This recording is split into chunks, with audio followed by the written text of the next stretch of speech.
bien, évidemment, dans une interview, cher journaliste, c'est difficile de tout dire. Mais mon souci, c'est que en faisant l'œuvre de l'éducation, que nous nous posions la question, quelle éducation pour quel type d'homme, pour quel type de femme?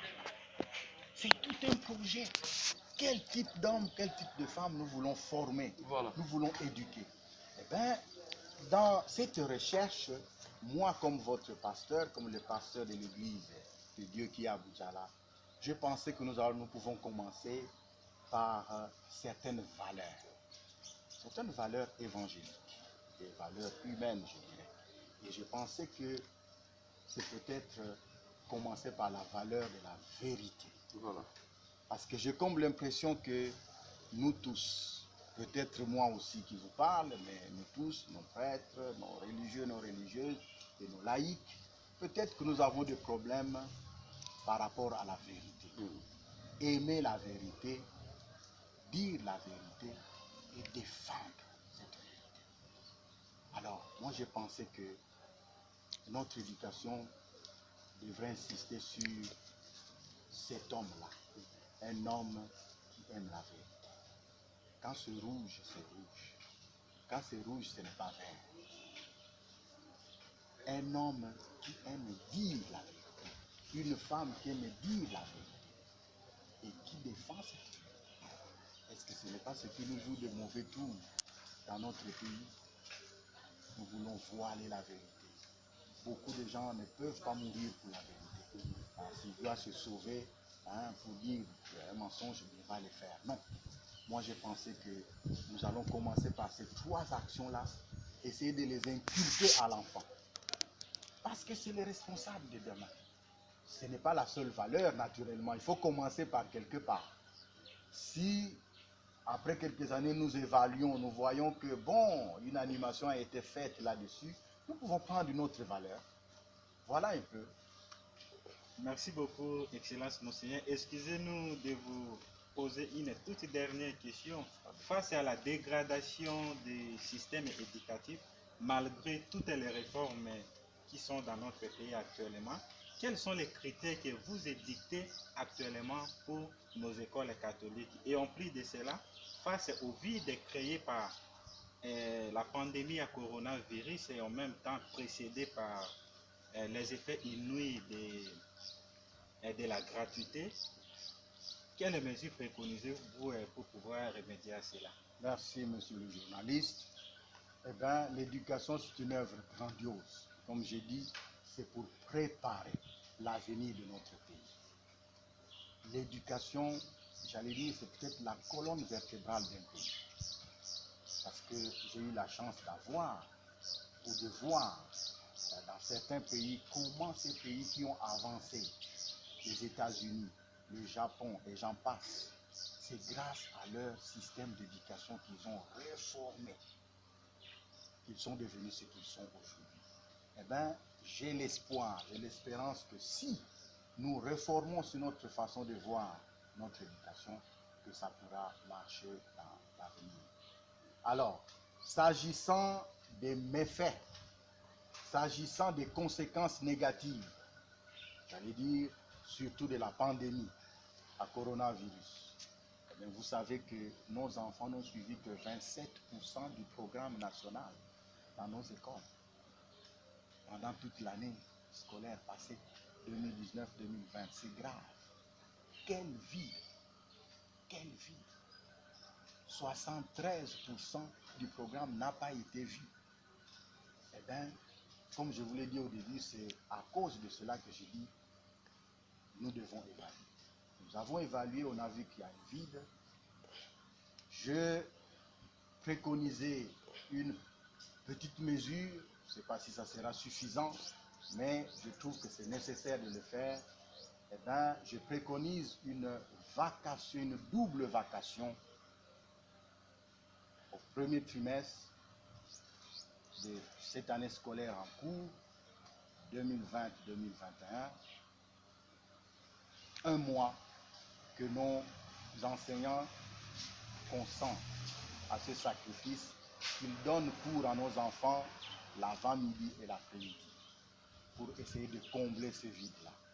Et une deuxième fois, le deuxième trimestre, au mois de février ou même janvier, si c'est possible, un mois aussi, double vacation.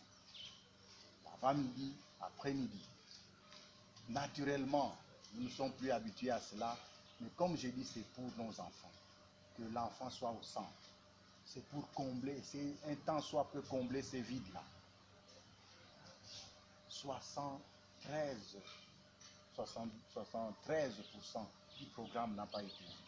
Voilà ce que je préconise, que nos coordinateurs diocésains soient les garants de l'application de cette mesure que nous venons de prendre comme pasteur et comme représentant légal des écoles catholiques ici dans le diocèse de Bujala.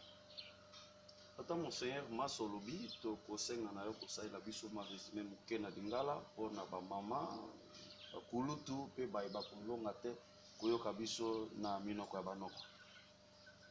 Lokola boyoki na li français, touti ko sala likita na ba coordinateur bakonzi babitelo ya Ecclesia catholique awa au diocèse ya Bujala. Tuna libakumei tozalaki na coordinateur provincial oyo afandi na Gemina et coordinateur provincial oyo afandi na Molegbe kuna na Guado. Lokola boyebi coordination biso moko ezali na province ya Nord Ubangi. Tosanganaki tosololi makambo matali bobokoli bwa bana ba biso na bikole ya biso. Pe tomoni te ndenge lolenge mobu moleki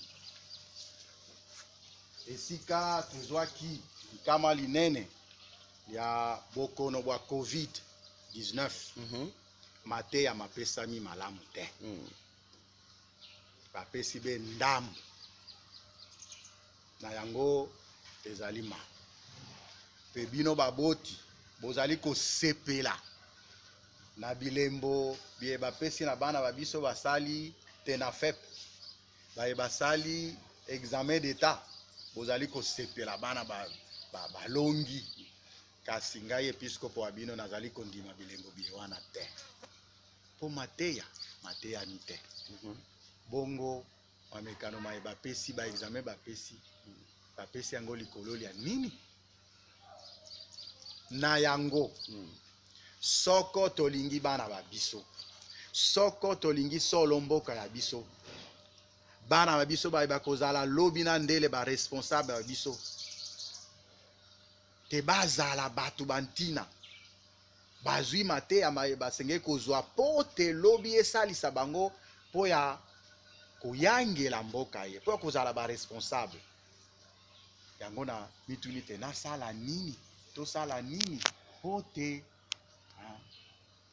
totala likamboli wana yango na kosenge na ba coordinateur te batuna na balakisi babiso te panda na mbula oyo tobandi bameka na ino kozongela mateya mambula oyo eleki na sanza ya 11 pe na sanza ya liboso ya mbula ya sima. Bateya mateya yambo ya nzanga pe sima ya nzanga pote bazongela mateya mai bazwi te na elikia te nde bakomi na niveau eye basenge kozala po bazali na niveau oyo basenge kozala te atako balongi na TENAFEP balongi na examen d'état na yebite nini basali kuna olikolo pote balonga ngana ndimi bilembo bile wana te yango wana kosenga na balakisi babiso te basala sacrifice wana mateya bana babiso mateya bazwi te pote niveau etikala ndenge ezala bikole ya biso catholique eyebani bisika biso ezalaka na niveau mwa likolo pe na ndenge nazali kosolola na ba journaliste boye bate bikole bya catholique bitondi na bana sikabo bana ebele tokosala boni esika balobi te bazala be tuku mitano na itano na kelasi yoko bazali soki tuku libwa tokosala namoni babitele mosusu bana baleki kama tata episcopo ezali bongo ezali bongo ezali pe malamu te po molakisi akolandela bana baye wana lolenge kani soki baleki baike na yango bandeko mboka ya biso na likambo liye wana etali bobokoli bwa bana ba biso ezali nde na kaka yango wana namoni te biso moko awa obuzala toluka solution po te bana ba biso batikala na niveau oyo toyebeli bango te biteyeli ba biso ezalaka na niveau mwa likolo yango wana tozwi meko wana na kosenga na bacoordinateur te balekisa likambo liye wana obitelo biso bya Ecclesia catholique okati ya diocese ya Mutshara. Ok, tolingaki koyeba likambo litali balakisi ya bitelo ya se ya catholique tata cardinal alobaki po molakisi ya te esengeli na ye azala mwe catholique pe na pembeni toyokaki lisusu papa kopesa nzela na lolenge oyo biso tokolobaka bapangisango na bato babali to basi babalana yo lokola episcopo ozali mpe moko na kati ya bayi 5 awa na RDC maloba mayo mazali nini okoki kosembola bisika wana na ndenge nini? Merci mopanzi sango tokebaka na sango tozali koyoka tokomona okati ya television na bandela